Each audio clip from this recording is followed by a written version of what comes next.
Hello everyone, welcome to learn with Manjari. दोस्तों, आज इस वीडियो में हम जनरल नॉलेज इस टॉपिक के टॉप 30 एमसीक्यूज कवर करेंगे विद एक्स्ट्रा फैक्ट के साथ। तो आप किसी भी कॉम्पिटेटिव एग्जाम की अगर प्रिपरेशन कर रहे हो तो वीडियो को पूरा देखिए, क्योंकि इस वीडियो में मैंने सारे क्वेश्चन सिलेक्टेड और एग्जाम बेस्ड लिए जो आपको आपके आने वाली सभी एग्जाम के लिए काफी हद तक हेल्पफुल साबित होंगे। तो चलिए बिना देरी के आज के इस वीडियो को हम स्टार्ट करते हैं। हमारा फर्स्ट क्वेश्चन है, which former prime minister is also known as man of peace? किस पूर्व प्रधानमंत्री को शांति पुरुष के नाम से भी जाना जाता है? तो यहाँ पे आपका आंसर जाता है ऑप्शन बी के साथ, लाल बहादुर शास्त्री। लाल बहादुर शास्त्री जो कि हमारे भारत देश के दूसरे प्रधानमंत्री थे, इन्होंने हमेशा ही अपने जीवन काल में अहिंसा को छोड़कर सिर्फ शांति का ही मार्ग अपनाया था, इसलिए उन्हें मैन ऑफ पीस कहा जाता है। आगे बढ़ते हैं। The first Indian state to be ruled by the communist is? Communist शासन वाला पहला भारतीय राज्य कौन सा है? तो वो है केरला, ऑप्शन बी। साल 1957 में केरला में विधानसभा चुनाव के बाद भारतीय साम्यवादी पार्टी की सरकार बनी थी। इसे अंग्रेजी में कहते हैं कम्युनिस्ट पार्टी ऑफ इंडिया। और इसकी स्थापना कब की गई थी? इसकी स्थापना हुई थी 1920 में। ठीक है दोस्तों। Next question, who is the first law minister of India? Bharat के प्रथम कानून मंत्री कौन है? तो यहाँ पे आपका आंसर जाता है ऑप्शन डी के साथ, बाबा साहेब अम्बेडकर। बाबा साहेब अम्बेडकर स्वतंत्र भारत के पहले कानून मंत्री थे। उन्हें 1990 में मरणोपरांत भारत का सर्वोच्च नागरिक सम्मान भारत रत्न भी प्रदान किया गया था। Next question, which is the highest gateway in India? Bharat का सबसे ऊंचा प्रवेश द्वार कौन सा है? तो वो है बुलंद दरवाजा। बुलंद दरवाजा फतेहपुर सीकरी, ऑप्शन ए। बुलंद दरवाजा भारत के उत्तर प्रदेश राज्य में फतेहपुर सीकरी यहाँ पे स्थित है। इसका जो निर्माण जो है वो मुगल सम्राट अकबर द्वारा 1573 में करवाया गया था। ठीक है दोस्तों। और ये सिर्फ इंडिया में ही नहीं लेकिन पूरी दुनिया के सबसे बड़े प्रवेश द्वारों में से एक है। आगे देखते हैं। Which instrument is used to measure the depth of ocean? महासागर की गहराई मापने के लिए किस यंत्र का उपयोग किया जाता है? तो वो किया जाता है फेदोमीटर, ऑप्शन बी। फेदोमीटर जो है वो महासागर की गहराई मापने के लिए किया जाता है। लैक्टोमीटर जो है वो दूध की शुद्धता मापने के लिए किया जाता है। हाइग्रोमीटर जो है वो हवा में नमी की मात्रा मापने के लिए किया जाता है। और एमीटर जो है वो सर्किट में करंट मापने के लिए किया जाता है। ठीक है दोस्तों। अगला क्वेश्चन देख लेते हैं।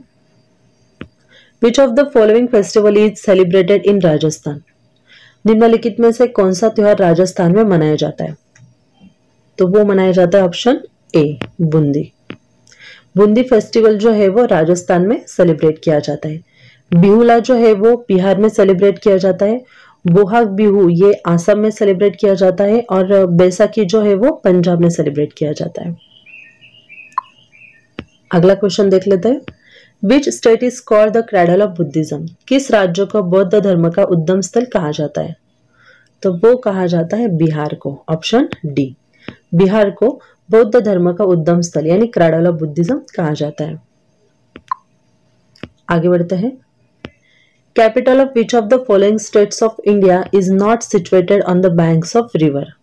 भारत के निम्नलिखित में से किस राज्य की राजधानी नदी के तट पर स्थित नहीं है? तो यहाँ पे आपका आंसर जाता है ऑप्शन डी के साथ, मध्य प्रदेश। मध्य प्रदेश की जो राजधानी है भोपाल, ये किसी भी नदी के तट पर स्थित नहीं है। बात करें बिहार की तो बिहार की राजधानी है पटना और ये गंगा नदी के किनारे स्थित है। बात करें जम्मू एंड कश्मीर की तो जम्मू एंड कश्मीर की सीजन वाइज जो है वो कैपिटल चेंज होती रहती है। उसमें से जम्मू जो है वो तावी नदी पर स्थित है और कश्मीर जो है वो झेलम नदी पर स्थित है। ठीक है दोस्तों। बात करें यूपी की तो यूपी की राजधानी है लखनऊ और ये गोमती नदी के किनारे स्थित है। ठीक है दोस्तों। तो इस प्रश्न का आंसर हुआ option D, Madhya Pradesh. Next question, world environment day celebrated on which day? विश्व पर्यावरण दिवस किस दिन मनाया जाता है? तो यहाँ पे आपका आंसर जाता है ऑप्शन सी के साथ, 5 जून। 5 जून को विश्व पर्यावरण दिवस मनाया जाता है। बात करें 31 मई की तो ये anti tobacco day as a celebrate किया जाता है। उसके बाद है 14 सितंबर। 14 सितंबर हिंदी दिवस मनाया जाता है। और 21 जून जो है वो international yoga day as a celebrate किया जाता है। आगे बढ़ते हैं। What is the name of the highest civilian award in India? Bharat में सर्वोच्च नागरिक पुरस्कार का नाम क्या है? तो वो है Bharat Ratna, option D.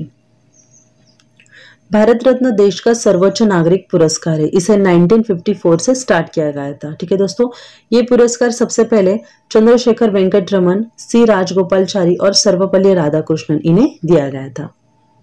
Next question, the famous Chilka lake is situated in. प्रसिद्ध चिल्का झील कहाँ पर स्थित है? तो प्रसिद्ध चिल्का झील ये ओडिशा में स्थित है। Option A. चिल्का झील एशिया की सबसे बड़ी और दुनिया की दूसरे सबसे बड़ी झील है। ठीक है दोस्तों। Next question, who was the first governor of RBI. RBI का पहला गवर्नर कौन थे? तो यहाँ पे आपका आंसर जाता है ऑप्शन डी के साथ, sir Osborne Smith. Sir Osborne Smith ये आरबीआई के पहले गवर्नर थे। उनका कार्यकाल था 1 अप्रैल 1935 से लेकर 30 जून 1937 तक। ठीक है दोस्तों। सीडी देशमुख जो है वो आरबीआई के पहले भारतीय गवर्नर थे और ये कब बने थे? ये 1943 में बने थे।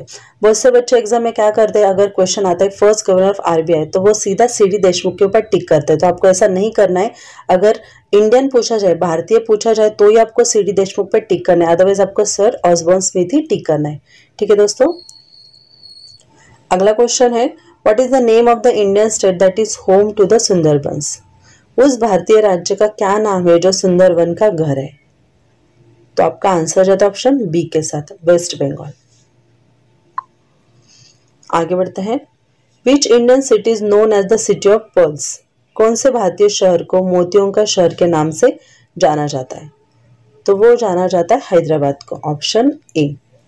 तेलंगाना के हैदराबाद शहर को सिटी ऑफ पर्ल्स कहा जाता है। हैदराबाद को निजाम का शहर भी कहा जाता है। ये पॉइंट भी आपको अच्छे से याद रखना है। Next question, national museum is situated at. राष्ट्रीय संग्रहालय कहाँ पर स्थित है? तो नेशनल म्यूजियम ये न्यू दिल्ली में स्थित है। Option B. नेशनल म्यूजियम ये 1949 में सी राजगोपालचारी इनके द्वारा इनॉग्रेटेड किया गया था।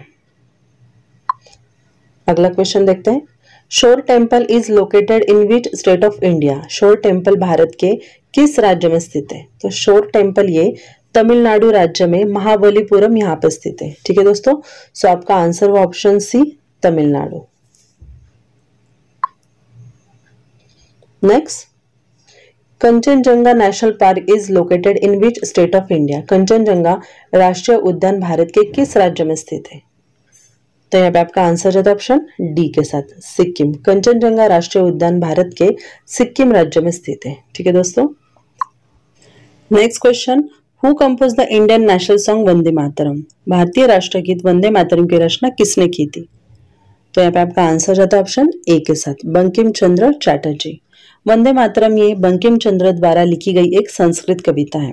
वंदे मातरम को पहली बार रविंद्रनाथ टैगोर जी ने 1896 में गाया था। ठीक है दोस्तों।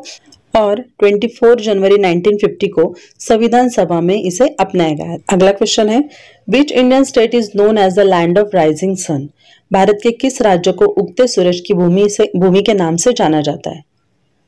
तो यहाँ पे आपका आंसर जाता है ऑप्शन सी के साथ, अरुणाचल प्रदेश। पूरे देश में सबसे पहले अरुणाचल प्रदेश यहाँ पे ही सूर्योदय होता है, इसलिए इसे लैंड ऑफ राइजिंग सन कहा जाता है। आगे बढ़ते हैं, where was the national anthem of India first sung. भारत का राष्ट्रगान सबसे पहले कहाँ पे गाया गया था? तो यहाँ पे आपका आंसर जाता है ऑप्शन ए, कोलकाता। जन गण मन जो कि भारत देश का राष्ट्रगान है, ये सबसे पहले 27 दिसंबर 1911 में कोलकाता यहाँ पर गाया गया था और इसे रविंद्रनाथ टैगोर जी ने लिखा है। इसे the morning song of India भी कहा जाता है। ठीक है दोस्तों। Next question, Indian city which is known as the pink city. भारत का कौन सा शहर गुलाबी शहर के नाम से जाना जाता है? तो यहाँ पे आपका आंसर जाता है ऑप्शन बी के साथ, जयपुर। जयपुर शहर को भारत का गुलाबी शहर कहा जाता है। तो ऐसा क्यों कहा जाता है? क्योंकि जब 1876 में ब्रिटेन की महारानी विक्टोरिया इंडिया आई थी, तब जयपुर में महाराजा राम सिंह ने महारानी की यात्रा की तैयारी के लिए पूरे शहर में ज्यादातर इमारतों को गुलाबी रंग से रंगवाया था। इसलिए जयपुर को पिंक सिटी यानी गुलाबी शहर के नाम से जाना जाता है। अगला क्वेश्चन देख लेते हैं, which of the following Indian classical dance form that originated in Kerala. निम्नलिखित में से किस भारतीय शास्त्रीय नृत्य की उत्पत्ति केरल में हुई है? तो यहाँ पे आपका आंसर जाता है ऑप्शन ए के साथ, कथकली। कथकली इस भारतीय शास्त्रीय नृत्य की उत्पत्ति केरल में हुई है। ठीक है दोस्तों।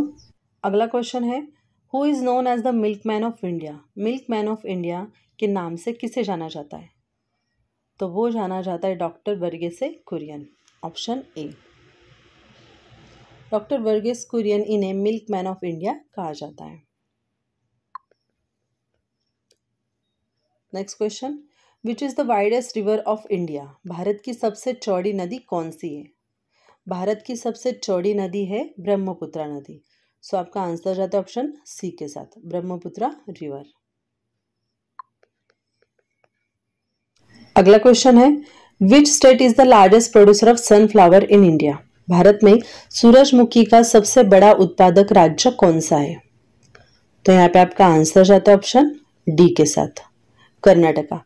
कर्नाटका भारत में सूरजमुखी का सबसे बड़ा उत्पादक राज्य है। ठीक है दोस्तों, और अगर पूरे विश्व में बात करें तो पूरे विश्व में सूरजमुखी उत्पादक यूक्रेन देश में है। ठीक है दोस्तों। अगला क्वेश्चन है, total number of high courts in India? Bharat में उच्च न्यायालयों की कुल संख्या कितनी है? तो यहाँ पे आपका आंसर जाता है ऑप्शन बी के साथ, 25। वर्तमान में भारत में कुल 25 उच्च न्यायालय हैं।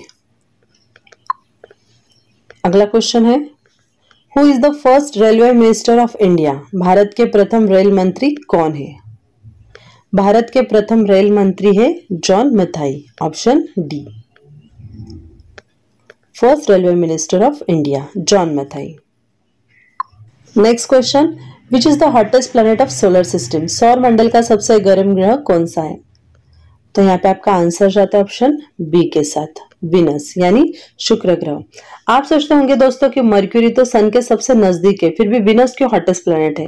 तो ये ऐसा है दोस्तों कि मर्क्यूरी सूरज के सबसे नजदीक होने के कारण उसका वायुमंडल जो है वो नष्ट हो चुका है, और विनस जो वो कार्बन डाइऑक्साइड से भरा हुआ है। सो सूरज की जो किरणें हैं वो अंदर तो आती है बट कार्बन डाइऑक्साइड से बाहर नहीं जाने देती। ठीक है दोस्तों, इसीलिए सौर मंडल का सबसे गर्म ग्रह जो है वो वेनस है। अगला क्वेश्चन देख लेते हैं, what is the minimum age of president of India? राष्ट्रपति की न्यूनतम आयु क्या है? तो आपका आंसर बनता है ऑप्शन सी, 35 ईयर्स। राष्ट्रपति की न्यूनतम आयु जो है वो है 35 ईयर्स। प्रेसिडेंट का कार्यकाल जो है वो होता है 5 ईयर्स का, और जो करंट प्रेसिडेंट कौन है तो वो है द्रौपदी मुर्मू। और आज की इस वीडियो का last question, Pandit Ravishankar is related to which musical instrument? Pandit Ravishankar किस संगीत वाद्य यंत्र से संबंधित है? तो आपका आंसर जाता है ऑप्शन बी के साथ, सितार। पंडित रविशंकर सितार इस संगीत वाद्य यंत्र से संबंधित है। पंडित रविशंकर जी को पूरे विश्व में भारतीय संगीत को बढ़ावा देने के लिए भारत के संगीत राजदूत की उपाधि भी मिली है। तो आज का वीडियो यहीं पे खत्म होता है दोस्तों। उम्मीद करती हूँ आज का वीडियो आपको हेल्पफुल लगा हो। वीडियो अगर आपको अच्छा लगा हो तो इसे प्लीज लाइक एंड शेयर करना मत भूलिए। अगर आप चैनल पर नए हो तो लर्न विद मंजरी इस चैनल को सब्सक्राइब कीजिए, साथ ही साथ बेल आइकन का भी प्रेस कीजिए ताकि मेरे हर नए वीडियो का आपको सबसे पहले नोटिफिकेशन मिल सके। तो मिलते हैं ऐसे नेक्स्ट हेल्पफुल वीडियो के साथ, तब तक के लिए धन्यवाद।